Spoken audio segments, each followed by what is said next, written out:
나는 복음을 전하는 사도입니다. 내가 누구인가 알면요, 우리의 인생 속에 길이 있고요, 내가 무엇을 하여야 할지 압니다.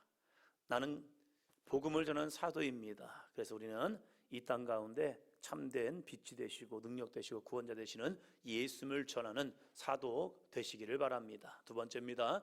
성탄을 준비하는 사람이 됩시다. 한 주간도 주님의 은혜 속에서 성탄을 잘 준비하여서 다시 오실 예수님, 늘 우리 가운데 찾아오시는 예수 그리스도와 함께 동행하는 삶이 되시기를 바랍니다. 오늘은 이사야 53장 말씀을 가지고 성탄을 준비한 사람 이사야라는 제목으로 말씀을 전합니다. 여러분, 이사야는요, 예수님 오시기 전 700년 전에 이 성탄을 미리 선포하셨습니다. 성탄이 온다. 성육신 되신 예수님이 온다. 그 예수님을 우리는 맞을 준비가 되어야 한다. 그러나 우리의 기준과 우리의 생각과 다르다. 그래서 우리가 마음을 열고 주님을 기다려야 그 주님을 우리는 만날 수 있다. 할렐루야. 지금 이 시대도 마찬가지예요. 우리가 내 안에 순종의 마음, 거룩한 순종의 마음을 가지고 하나님의 말씀을 받을 때 이 시간이 은혜의 시간이 됩니다.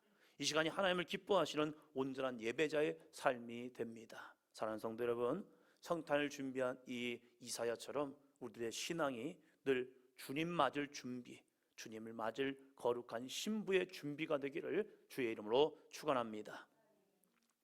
무엇을 하든지 준비하는 시간이 있습니다.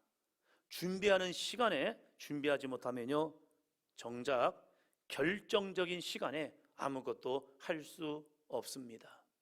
주부들이 아침을 준비하기 위해서는요, 미리 장을 보아놔야 합니다. 그래서 아침에 사랑하는 가족들을 위해서 식사를 준비할 수 있습니다.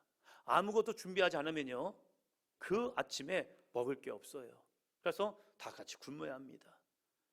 시험을 치러야 할 학생이 공부로서 준비해 놓지 않으면요, 시험 기간이 되면요, 긴장하다가 시험 시간이 되면요, 아무것도 적을 수가 없습니다. 왜요? 준비하지 않았기 때문에 그래요. 취업을 준비할 취업 준비생들이 준비하지 아니하면요, 직장을 취업 못합니다. 예배를 드려야 할 사람이 준비되지 않은 마음으로 교회를 나오면요, 그냥 왔다 간 겁니다. 주님을 만나지 못합니다. 주님을 만나지 못하면 무서운 것은요, 지옥 갑니다. 교회를 왔다 갔다 하기 때문에 구원받는 것이 아니라 이사야는 우리에게 너희가 마당만 밟았을 뿐이다 라고 말합니다. 여러분, 돌아갈 때는요, 여러분의 마음속에 심령 속에 하나님의 말씀을 가지고 나아가야 합니다. 그렇지 않으면요, 우리는 그냥 왔다 간 거예요. 우리 예배를 통하여서 주님이 내 안에, 내가 주님 안에 거할 수 있는 믿음의 삶이 되어야 합니다. 그래야 주님의 구원은 임합니다. 성경 우리에게 말합니다. 하나님을 가까이 함이 내게 복이다. 우리가 살아있을 때 하나님을 가까이 하지 않으면요, 하나님을 멀리하면요, 천국 못 갑니다. 왜요? 이 땅에 살았을 때부터 주님이 부담스러우면요, 천국 가는 그날에도 주님이 우리를 만나주기 원하지만 우리는 부담스러워서 주님을 떠날 수밖에 없습니다. 그러나 이 땅을 살아갈 때 주님, 내가 주님과 가까이 하길 원합니다. 주님이 내 안에, 내가 주님 안에 거하기를 원합니다. 그럴 때에 내가 무엇이든지 원하는 대로 구하라. 그러면 이루리라. 여러분, 한 주간 동안 여러분 주님과 얼마나 가까이 하셨습니까? 여러분, 여러분의 삶 속에서 여러분 주님을 가까이 하셨습니까? 여러분, 말씀과 기도로 거룩하여진다는 것은요, 주님이 내 안에 거하시고 내가 주님 안에 거할 때에 우리의 삶은 자연스럽게 거룩한 삶을 살아간다는 사실이에요. 왜요? 하나님은 거룩하니 내가 거룩하니 너희도 거룩할지어다 말씀하고 있거든요. 여러분, 우리 마음에 하나님의 축복을 사모하는 사람이 그 준비한 믿음을 가지고 나아갈 때에 복받는 인생이 됩니다. 여러분, 그 거룩한 영적인 준비, 믿음의 준비를 하셔서 이 2024년, 23년 마무리하는 이 시간 속에서 하나님의 많은 복을 누리시고요, 2024년을 주님의 은혜 가운데 도전하시고 다시 도전하시고 다시 도전하심을 통해서 주님이 행하시는 놀라운 은혜와 능력을 경험하는 삶이 되시기를 바랍니다. 예수님의 오심도 마찬가지였습니다.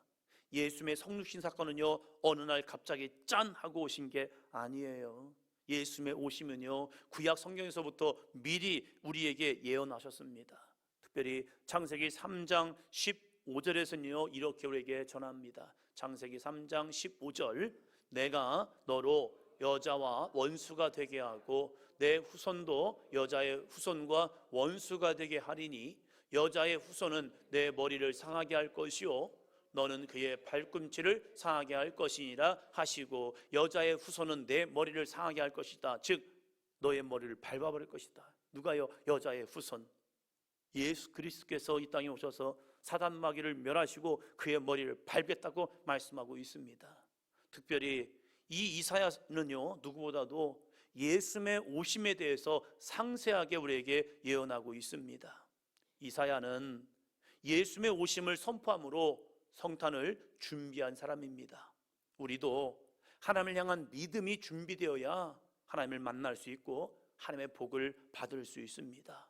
사랑하는 사도인력교회 성도 여러분, 헌신과 봉사, 순종과 충성, 믿음의 예물과 예배, 이걸 통하여서 하나님의 복받을 준비가 되었기를 주의 이름으로 축원합니다. 오늘도 하나님은 준비된 사람을 통하여 하나님의 역사를 이루십니다. 오늘 이사야 53장은 이렇게 시작을 합니다. 1절 봅니다. 우리가 전한 것을 누가 믿었느냐? 여호와의 팔이 누구에게 나타났느냐? 우리가 전한 것을 누가 믿었느냐? 이사야는요 이제 오실, 장차 오실 메시아에 대해서 이야기를 하기 시작합니다. 우리가 기다려야 할 메시아, 우리가 만날 메시아는 어떤 분인 줄 아십니까? 하면서 첫 단락의 시작을 이렇게 말하는 거죠. 우리가 전한 것을 누가 믿었느냐? 이것을 새 번역으로 한번 읽어보면요 이렇습니다. 우리가 들은 것을 누가 믿었느냐? 이사야가 들은 것, 하나님의 계시와 말씀으로 내가 들은 것, 이것을 그들에게 전할 때에 그것을 누가 믿겠는가? 왜요?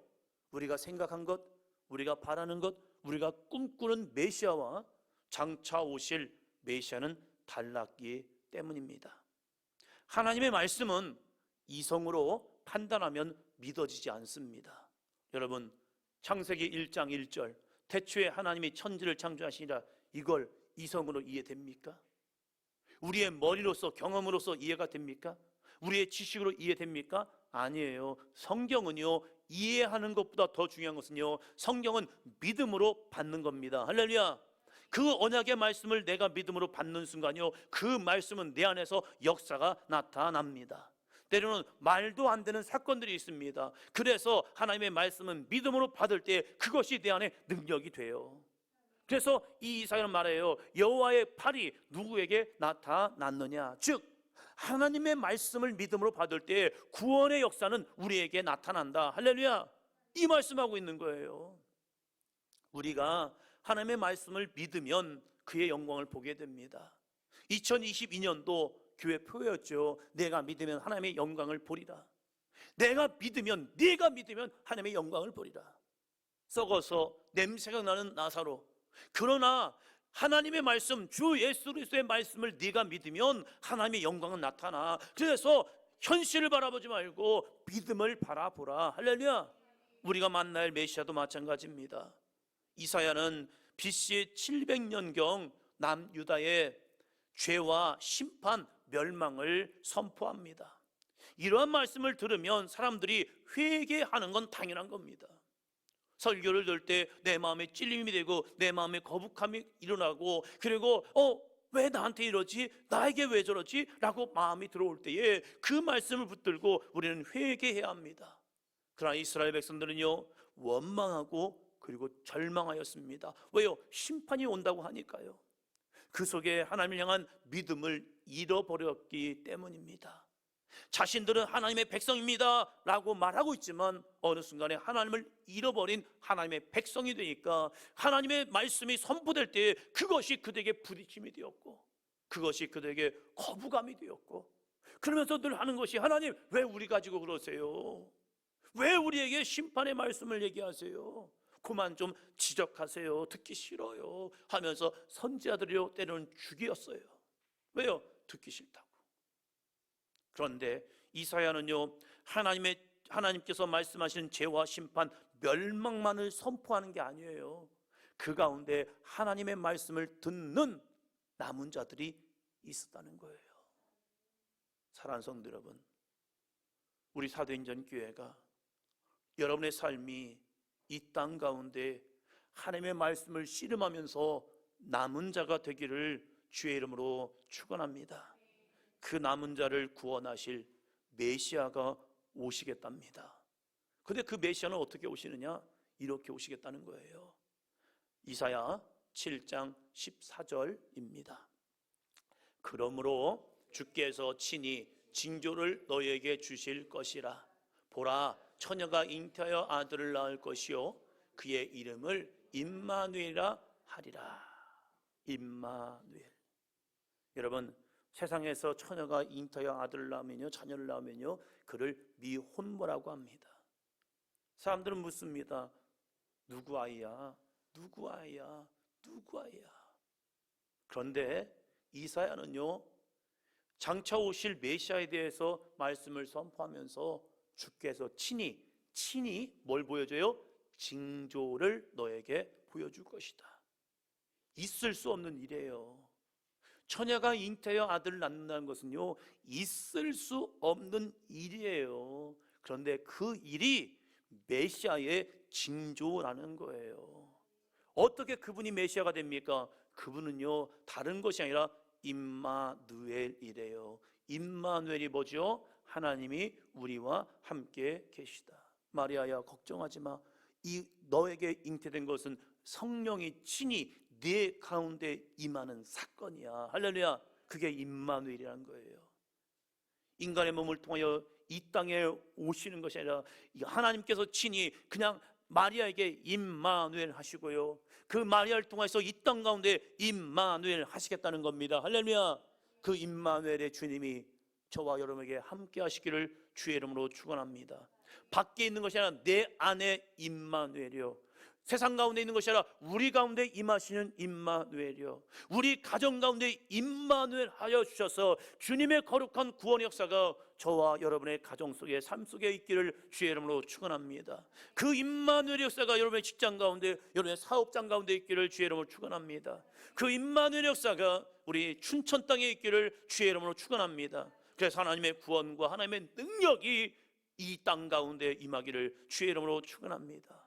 그런데 임마누엘에 오시는 예수님의 모습을요, 구체적으로 우리에게 이렇게 말씀합니다. 2절 같이 읽습니다. 시작.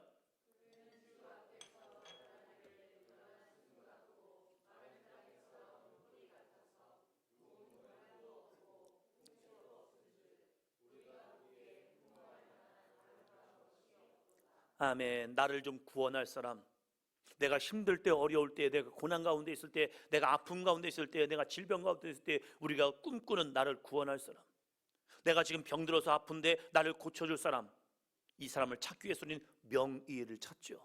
왜요? 실력이 좋아야 뭔가 좀 사람들에게 저 사람이 많은 수술 경력이 있답니다라고 그 사람이 내가 수술을 받아야 내가 뭔가 잘 될 것 같은 그런 기대감이 있잖아요.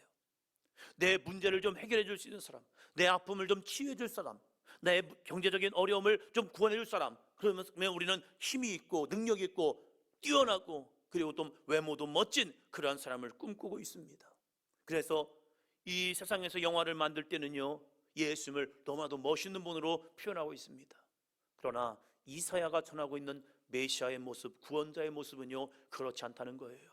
2절을 천천히 한번 읽어보면요, 그는 주 앞에서 자라나기를 연한 순 같고 라고 말합니다. 연한 순. 바람만 불어도요, 새들이 와서 쪼아먹으면요 사라져버린, 끊어져버리는 그런 모습이요. 자그마한 충격에도요 그 줄기를요 꺾여가지고요 회복될 수 없는 연한 순. 마른 땅에서 나온 뿌리 같다는 거예요. 마른 땅에서 나온 뿌리, 메말라 있습니다. 그래서 이 뿌리는요 이제 잘못하면 죽을 수가 있습니다. 고운 모양도 없고 풍채도 없다. 풍채가 뭐예요? 외모습, 외적인 모습이 정말로 부족하다는 거예요. 그래서 우리가 보기에 흠모할 만한 아름다운 것이 없다, 이렇게 말씀합니다. 우리가 기대하는 것과는, 우리가 바라보는 것과는 전혀 다른 모습으로 메시아가 올 것이다 라고 말합니다. 그러면 그러한 분이 우리의 메시아가 될 수 있을까? 아니, 그러한 분이 오셔서 우리에게 뭘 하실 건데? 라고 할 수 있습니다. 그렇기 때문에 이사야는요 1절에서 우리가 들은 것을 누가 믿었겠느냐, 우리가 전하는 것을 누가 듣겠느냐라고 이 이사야는 처음부터 그 말하고 있는 거예요. 이사야도 생각하는 메시아는 그런 메시아가 아니었어요. 그러나 이사야에게 전해준 메시아의 모습은요 이 모습이었다는 거예요. 내가 그 말을 하고 있지만 정말로 이분이 뭘 할까? 그런데 이분이 뭘 합니까? 3절에서 그 비밀을 우리에게 이야기하고 있습니다. 3절 볼까요? 그는 멸시를 받아 사람들에게 버림받으며 간구를 많이 겪었으며 질고를 아는 자라. 마치 사람들이 그에게서 얼굴을 가리는 것 같이 멸시를 당하였고 우리도 그를 귀히 여기지 아니하였도다. 연약하고 부족하고 흠모할 만한 아름다운 것이 없으니까요 그분이 우리에게 오셨지만 우리는 어떻게 합니까? 그를 멸시합니다. 그리고 사람들에게 버림을 받습니다. 그는 간고 고통을 많이 알고요 질고 질병을 아는 사람, 질병을 가지고 있다는 거예요. 그래서 사람들이 그에게서 얼굴을 가려버립니다. 왜요? 보기 싫다는 거예요. 보기 싫어. 왜요? 지금 이 모습은요 우리가 그냥 딱 생각하면요 장애를 가지고 있어 사람들이 피하는 사람의 모습 있잖아요. 보기 싫어. 그래서 아예 마주치지도 않고 그 사람과 눈이 마주치면 내가 뭔가 도와줘야 하나? 라는 그러한 마음 때문에 눈길을 돌릴 수밖에 없는 그러한 모습으로 메시아가 온다는 거예요. 여러분, 그분이 어떻게 우리에게 메시아가 될까? 우리의 구원자가 될까? 이렇게 낮고 천한 모습으로, 부족한 모습으로, 연약한 모습으로 사람들에게 실어버린 바 되는 그러한 모습으로 오시는 그분이 어떻게 우리의 메시아가 될까? 사람들은 그를 멸시합니다. 그런 분이 어떻게 나의 메시아가 될까? 그럼에도 불구하고 이사야는요 성탄을 준비하는 사람이었습니다. 그러한 분이 오실 때 우리는 어떻게 해야 하느냐? 왜 그분은 그러한 모습으로 오시냐? 왜 사람들에게 멸시를 받는 모습으로 왜 이 땅에 오시느냐? 그 비밀, 그 은혜가 바로 여기 있습니다. 4절이요. 4절. 그는 실로 우리의 질고를 지고 우리의 슬픔을 당하였거늘 우리는 생각하기를 그는 징벌을 받아 하나님께 맞으며 고난을 당한다 하였노라. 그가 연한 순 같고 마른 땅에 나온 뿌리 같고 고운 모양도 없고 풍채도 없고 흠모할 만한 아름다운 것도 없는 이유가 무엇이었느냐? 사람들에게 멸시를 받고 버림을 받고 고통을 알고 질병을 가지고 왜 이 땅에 오셨는가? 왜 인간의 낮고 천한 모습으로 메시아가 오셨는가? 그 이유를 말할 때 그가 그렇게 오신 이유는 그는 실로 우리의 질고를 지고 계시기 때문이다. 우리의 아픔과 우리의 상처와 우리의 고통과 우리의 질병과 우리의 모든 연약함을 그분이 대신 가지고 오셨다는 사실이에요. 할렐루야. 그래서 그분의 모습을 보니까 내 모습에 약하고 천하고 부족하고 연약하고 내 모든 고통과 슬픔을 그분이 다 짊어졌기 때문에 우리가 볼 때는 그분이 하나님께 버림받아 하나님께 맞아서 고난을 당하고 있다라고 생각하지만 그분의 이 모습은 나의 죄값이라는 거예요. 할렐루야. 그래서 그분이 오셨다는 거예요. 그분이 죄가 있어서가 아니라 그분이 징벌을 받기 위해서 오신 이유는 바로 나의 징벌 때문에, 나의 죄악 때문에, 나의 연약함 때문에, 나의 상처 때문에, 나의 아픔 때문에 그분이 그렇게 오셨다는 거예요. 그러면서 그분이 그것을 어떻게 할 것인가? 그 모든 질고와 고통과 아픔을 어떻게 할 것이냐? 슬픔을 어떻게 할 것이냐? 바로 이렇게 해결해 주시겠다고 말씀합니다. 5절이요. 그가 찔림은 우리의 허물 때문이요 그가 상함은 우리의 죄악 때문이라. 그가 징계를 받음으로 우리는 평화를 누리고 그가 채찍에 맞음으로 우리는 나음을 받았도다. 그가 찔리신 이유 우리의 허물 때문이고 그가 상함을 받은 이유 우리의 죄악 때문이고 그가 징계를 받은 이유가 우리에게 평화를 주기 위해서, 그분이 친히 채찍을 맞으신 이유는 그 채찍을 통하여 우리를 낫게 하려고 그분이 친히 이 모든 채찍을 매를 맞으셨다라고 말합니다. 무엇입니까? 십자가의 죽음이죠. 예수님이 이 땅에 오셔서 우리의 모든 죄악을 다 짊어지고 예수 그리스도의 미를 믿는 자들에게 구원과 영생, 회복과 치유, 구원과 축복을 주기 위해서 그 모든 더럽고 추하고 악한 그것을 싹 우리를 위해 지고 가시고, 우리는 그 다음에 참된 진리 가운데 자유를 누려라 라고 말씀하고 있답니다. 그것이 무엇이냐? 이 이사야가 전하고 있는, 이사야가 준비하기 원한 성탄을 준비하는 모습이었다는 사실입니다. 그래서 예수님만이 우리의 메시아가 됩니다. 예수님만이 우리의 구원자가 됩니다. 그래서 우리는 예수님을 믿어야 하고요, 그분을 의지하고 그 예수님과 동행하는 삶이 되기를 주의 이름으로 축원합니다. 하나님의 아들 예수 그리스도의 오심, 성탄은 이러한 이유로 오시겠다고 이사야는 700년 전에 이 말씀을 선포하고 있습니다. 우리는 대림절을 지냅니다. 우린 대림절, 대강절을 지내고 있죠. 이 대림절을 통해서 오신 예수님, 오실 예수님을 기대하며 기다리며 나가고 있습니다. 그러면 그 예수님이 나에게만 주어지는 예수님이 아니라 이 이사야처럼 성탄을 준비하는 거룩한 저와 여러분이 되기를 주의 이름으로 축원합니다. 찬양을 하고 또 율동을 하고 연극을 하면서 예수님을 준비하는 모습도 중요해요. 그러나 더 중요한 것은요, 이사야처럼 시대를 향해서, 믿지 않는 자들을 향해서, 죄악 가운데 있는 자들을 향해서, 주님을 모르는 사람들에게 다시 오실 예수님을 전할 수 있는 거룩한 믿음, 그래서 성탄을 준비하는 저와 여러분이 되기를 주님의 이름으로 축원합니다. 그 예수님을 전할 때에, 다시 오실 주님을 선포할 때에, 내가 믿는 예수님을 다시 한번 나누고 베풀 때에 정말로 이사야의 삶처럼 아름답고 복된 성탄을 준비하여서 그 예수님이 정말로 오셨을 때, 아, 그렇구나, 바로 언약의 약속의 성취로 오신 예수님, 그 예수님을 내가 만났노라. 에티오피아 내시에게 필립 집사님이 그걸 설명해 주잖아요. 깨닫지 못하였느냐?